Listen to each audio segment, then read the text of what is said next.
안녕하세요. 오늘도 여러분의 마음을 단단하게, 그리고 일상을 조금 더 가볍게 만들어줄 이야기를 들고 왔습니다.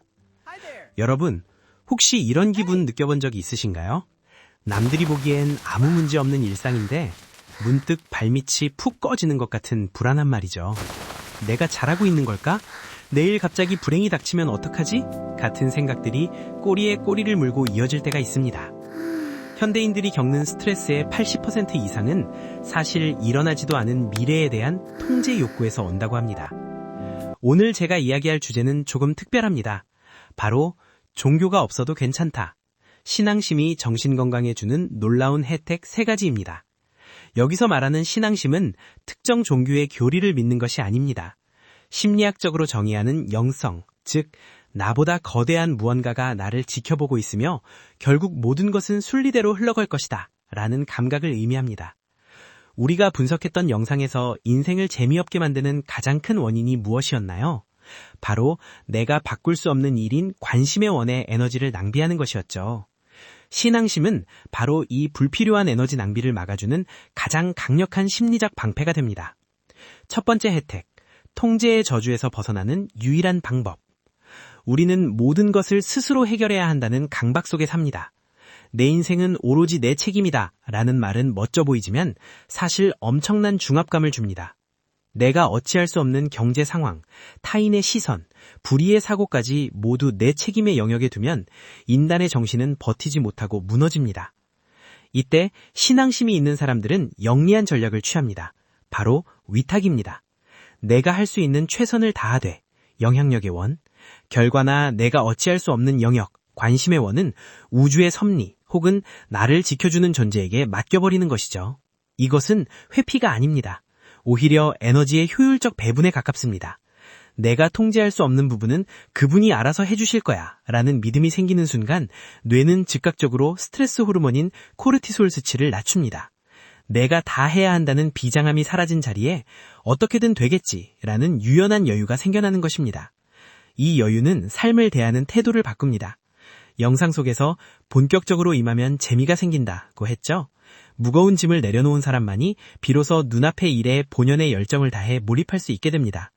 결국 지켜받고 있다는 감각은 당신을 무력하게 만드는 것이 아니라 당신을 가장 자유롭게 만듭니다.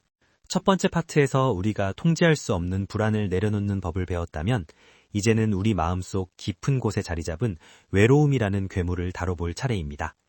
현대사회에는 그 어느 때보다 연결되어 있지만 역설적으로 그 어느 때보다 고독합니다. 수천 명의 SNS 팔로워가 있어도 침대에 누워 천장을 바라볼 때 느껴지는 그 서늘한 공허함, 결국 내 고통을 이해할 사람은 아무도 없어 라는 단절감 말이죠. 우리가 앞서 분석했던 영상에서도 인생을 망치는 원인 중 하나로 부정적인 친구들과의 관계를 꼽았습니다. 하지만 타인과의 관계를 정리하는 것보다 더 중요한 것은 나 자신과의 관계, 그리고 나를 둘러싼 세계와의 관계를 재설정하는 것입니다. 보이지 않는 목격자가 주는 안정감. 무종교인이 가지는 신앙심의 두 번째 놀라운 혜택은 바로 근원적인 연결감입니다. 심리학에서는 이를 사회적 지지, 소셜 서포트의 확장판이라고 부르기도 합니다. 우리가 누군가 나를 지켜보고 있다, 혹은 나는 거대한 전체의 일부분이다 라고 느낄 때 우리 뇌는 마치 든든한 지원군이 뒤에 서 있는 것과 같은 반응을 보입니다. 누군가에게 내 마음을 털어놓고 싶은데 마땅한 사람이 없을 때, 혹은 인간관계에서 큰 상처를 받아 사람을 믿기 힘들 때 이 보이지 않는 존재는 가장 완벽한 대화 상대가 되어줍니다. 이것은 결코 혼자 중얼거리는 미친 짓이 아닙니다. 내면의 목소리를 외부의 거대한 존재에게 전달한다고 믿는 행위는 그 자체로 객관화의 힘을 가집니다. 내 고통을 제3자의 시선에서 바라보게 하고 너의 힘듦을 내가 다 알고 있다라는 스스로의 위로를 외부의 권위를 빌려 전달받는 과정인 셈이죠. 이러한 감각이 있는 사람은 혼자 있는 시간을 고립이 아닌 고독으로 즐길 수 있게 됩니다. 관계의 갈증에서 벗어나기. 더 놀라운 사실은 이러한 내면의 연결감이 생기면 현실의 인간관계도 건강해진다는 점입니다. 우리는 종종 타인에게서 내 외로움을 채우려 합니다. 나를 좀 봐줘, 내 마음을 알아줘 라며 상대방에게 끊임없이 애정을 갈구하죠. 하지만 이런 결핍에 기반한 관계는 결국 상대를 지치게 하고 영상에서 말한 것처럼 서로 탓하며 인생을 무료하게 만드는 지름길이 됩니다. 반면 나는 이미 지켜받고 있고 보이지 않는 연결 속에 있다라는 충만함을 가진 사람은 타인에게 구걸하지 않습니다. 내 마음의 잔이 이미 채워져 있으니 사람을 만날 때 무엇을 얻어낼까가 아니라 무엇을 나눌까를 고민하게 됩니다. 영상에서 강조했던 영향력의 원을 기억하시나요? 내 안의 고독을 신앙심으로 먼저 해결하는 것, 그것이 바로 내가 통제할 수 있는 가장 확실한 영향력의 원입니다. 내 안의 연결감이 단단해지면 주변 사람들에게 긍정적인 에너지를 전파하게 되고 결국 내 주변은 더 좋은 사람들로 채워지는 선순환이 일어납니다. 지금 이 순간 당신을 지켜보는 따뜻한 시선, 한번 상상해보세요. 당신이 가장 힘들고 지쳐서 아무도 없는 방에 쓰러져 있을 때 당신의 어깨를 가만히 다독이며 괜찮다, 다 알고 있다, 너는 충분히 잘해왔다 라고 말해주는 따뜻한 시선이 있다고 말이죠. 그 시선이 신이든 돌아가신 할머니든 혹은 광활한 우주의 에너지든 상관없습니다. 그 따뜻한 시선을 믿기로 선택하는 순간 당신의 정신건강은 강력한 보호막을 갖게 됩니다. 당신은 결코 혼자가 아닙니다. 당신은 언제나 거대한 생명의 흐름 속에 있으며 그 흐름은 당신을 결코 무의미하게 내버려두지 않습니다. 앞서 우리는 불안을 내려놓는 법과 고독을 이겨내는 법을 이야기했습니다. 하지만 인생이 늘 평탄할 수만은 없죠. 때로는 도저히 이해할 수 없는 비극이나 납득하기 어려운 실패가 우리를 덮치기도 합니다. 이때 우리를 지탱해주는 마지막 보루가 바로 의미부여의 힘, 즉 신앙심이 주는 최고의 선물인 리프레이밍입니다. 우리가 분석했던 영상에서 인생을 즐겁게 만드는 비결 중 하나로 부정적인 언어를 긍정적으로 바꾸는 것을 꼽았습니다. 힘들다 대신 오늘도 열심히 살았다 라고 말하는 연습이죠. 그런데 단순히 말만 바꾸는 것에는 한계가 있습니다. 진심으로 내 마음이 설득되어야 하니까요. 이때 나를 지켜주는 존재라는 믿음은 단순한 말장난을 넘어선 강력한 논리적 근거를 제공합니다. 모든 일에는 이유가 있다는 마법의 문장. 신앙심 혹은 영적 감각을 가진 사람들의 가장 큰 무기는 결말에 대한 믿음입니다. 영화를 볼 때 주인공이 아무리 위기에 처해도 우리가 느긋할 수 있는 이유는 무엇인가요? 바로 주인공은 죽지 않는다는 결말을 알기 때문입니다. 삶에서도 마찬가지입니다. 나를 지켜주는 거대한 존재가 결국 내 인생을 좋은 곳으로 인도할 것이라는 믿음이 있다면 지금 당장 닥친 시련은 망하는 징조가 아니라 성장을 위한 필수 과정으로 리프레이밍 됩니다. 실직을 당했을 때 인생 끝났다가 아니라 더 적성에 맞는 곳으로 나를 보내기 위한 우주의 강제 휴식이다 라고 생각합니다. 인간관계에서 상처받았을 때 나는 왜 이럴까가 아니라 나쁜 인연을 걸러내고 더 깊은 사람을 만날 그릇을 키우는 중이다 라고 받아들입니다. 이것은 현실 도피가 아닙니다. 뇌과학적으로 보면 사건에 긍정적인 의미를 부여하는 순간 우리 뇌는 위축되는 대신 해결책을 찾는 모드로 전환됩니다. 영상에서 강조한 영향력의 원을 기억하시나요?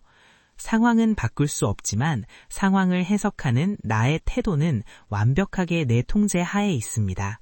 그리고 그 태도를 결정짓는 가장 강력한 필터가 바로 신앙심입니다. 회복 탄력성, 튕겨 올라오는 마음의 근육. 심리학에서는 이를 회복 탄력성이라고 부릅니다. 바닥을 쳤을 때 다시 튕겨 올라오는 힘이죠. 통계적으로도 영적 감각이 있는 사람들이 그렇지 않은 사람들에 비해 트라우마를 극복하는 속도가 훨씬 빠르다고 합니다. 왜일까요? 그들은 시련 앞에서 왜 나에게 이런 일이? 라고 묻는 대신 이 일을 통해 내가 배워야 할 것은 무엇인가를 묻기 때문입니다. 어떤 일이든 본기, 즉 본때를 보여주며 임하면 인생이 바뀐다고 했죠. 시련조차도 나를 연마하기 위한 신의 한 수라고 생각하며 본때 있게 마주하는 사람을 세상은 절대 꺾을 수 없습니다. 당신의 시련을 스토리로 만드세요. 여러분, 지금 혹시 어두운 터널을 지나고 계신가요? 그렇다면 이 말을 꼭 기억하세요. 신은 감당할 수 있는 시련만 주신다는 오래된 격언은 종교를 떠나 심리적으로 매우 유효한 리프레이밍 도구입니다. 당신을 지켜보는 거대한 시선은 당신이 무너지기를 바라지 않습니다. 오히려 당신이라는 보석을 깎아 더 빛나게 만들려 할 뿐이죠. 지금의 눈물이 훗날 누군가에게 전할 위대한 승리의 스토리가 될 것임을 믿으세요.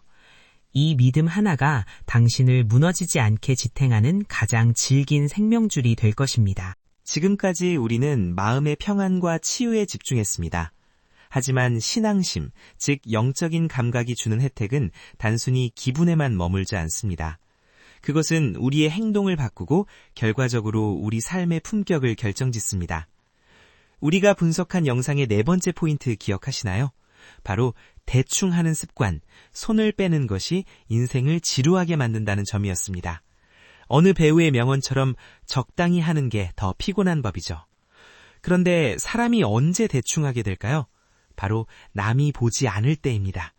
하지만 나를 지켜보는 거대한 시선을 느끼는 사람에게는 남이 보지 않을 때란 존재하지 않습니다. 심리적 CCTV가 만드는 정직함의 힘. 심리학에는 재미있는 실험이 있습니다. 무인 판매대에 사람의 눈 모양 사진만 붙여놓아도 정직하게 돈을 내는 비율이 비약적으로 상승한다는 연구죠. 누군가 나를 지켜보고 있다는 감각은 우리 내면의 도덕적 나침반을 활성화합니다. 종교가 없더라도 하늘이 알고 땅이 안다거나 카르마, 즉 업보는 반드시 돌아온다는 믿음을 가진 사람은 아무도 없는 곳에서도 쓰레기를 함부로 버리지 않고 남을 속이지 않으며 자신에게 주어진 일을 묵묵히 해냅니다. 이것은 억압이 아닙니다. 오히려 영향력의 원을 내면화하는 과정입니다. 외부의 감시가 아닌 내 안의 고결한 가치를 지키기 위해 스스로 질서를 세우는 것이죠. 이런 사람들은 남들의 평가에 일희일비하지 않습니다. 세상 사람 모두가 나를 비난해도 나를 지켜주는 존재만은 내 진심을 안다는 믿음이 있기 때문입니다. 진심을 끌어내는 가장 쉬운 방법. 영상에서 소개된 청소의 달인 니이츠 하르코 씨나 부구프의 하시모토 마요미 사장의 공통점이 무엇일까요? 바로 어떤 상황에서도 진심이었다는 것입니다. 청소라는 남들이 기피하는 일을 하면서도 그들이 빛날 수 있었던 이유는 그 일을 누군가에게 보여주기 위한 퍼포먼스가 아니라 자신과 절대자 혹은 본질 사이의 약속으로 여겼기 때문입니다. 신앙심, 즉 영성은 이처럼 사소한 일상에 신성함을 부여합니다. 오늘 이 보고서를 작성하는 것은 단순한 업무가 아니라 세상에 기여하는 나의 기도다. 오늘 아이에게 밥을 차려주는 것은 나의 사랑을 증명하는 고귀한 의식이다. 이렇게 의미를 부여하면 귀찮고 따분한 일이 본때 있게 처리해야 할 소중한 일로 바뀝니다. 영상에서 말했듯 본심으로 임하면 재미가 생기고 재미가 생기면 계속하게 되며 결국 그 분야의 독보적인 존재가 됩니다. 보이지 않는 존재를 의식하며 사는 삶은 당신을 가장 성실하고 가장 매력적인 사람으로 탈바꿈시킵니다. 삶의 질서가 곧 정신의 자유다. 질서가 없는 삶은 자유로워 보이지만 사실 불안의 연속입니다. 매 순간 무엇이 옳은지 고민하고 흔들려야 하니까요. 하지만 확고한 영적 기준, 즉 나만의 도덕적 나침반이 있는 사람은 선택이 명쾌합니다. 그분이 혹은 나의 양심이 보시기에 부끄러운가? 이 질문 하나가 수만 가지 고민을 단칼에 해결해 줍니다. 복잡한 세상을 단순하게 살 수 있는 지혜, 그리고 어떤 유혹에도 흔들리지 않는 단단한 자존감. 이것이 바로 신앙심이 당신의 일상에 가져다주는 가장 실질적인 이득입니다. 드디어 머나먼 여정의 마침표를 찍을 시간입니다. 우리는 오늘 특정 종교가 없어도 나를 지켜주는 거대한 존재를 믿는 마음, 즉 영성을 갖는 것이 우리 정신건강에 얼마나 강력한 혜택을 주는지 알아봤습니다. 불안이라는 관심의 원을 내려놓는 법, 고독을 연결감으로 바꾸는 법, 시련을 리프레이밍하는 법, 그리고 삶의 질서를 세우는 법까지. 이 모든 것은 결국 우리가 분석했던 영상의 핵심인 인생을 재미없게 만드는 요소를 제거하고 나에게 집중하는 삶과 맞닿아 있습니다. 그렇다면 종교가 없는 우리가 일상에서 이런 신앙심의 혜택을 누리려면 어떻게 해야 할까요?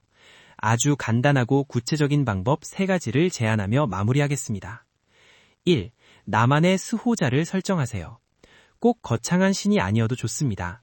돌아가신 조상님, 광활한 대자연, 혹은 미래의 성공에 있을 멋진 나 자신이어도 상관없습니다. 핵심은 내가 혼자 결정하고 혼자 책임지는 것이 아니라 나를 응원하고 지켜보는 든든한 배경이 있다고 가정하는 것입니다. 힘들 때 마음속으로 그 존재에게 말을 걸어보세요. 지금 좀 힘든데 당신이라면 어떻게 했을까요? 혹은 결국 좋은 길로 인도해 주실 거죠? 라고요.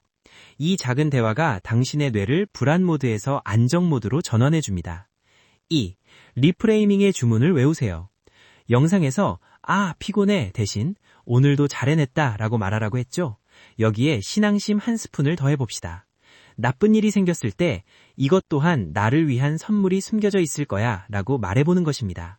당장은 이해되지 않더라도 인생이라는 큰 그림을 그리는 위대한 화가가 당신의 삶에 점 하나를 찍었다고 믿어보세요.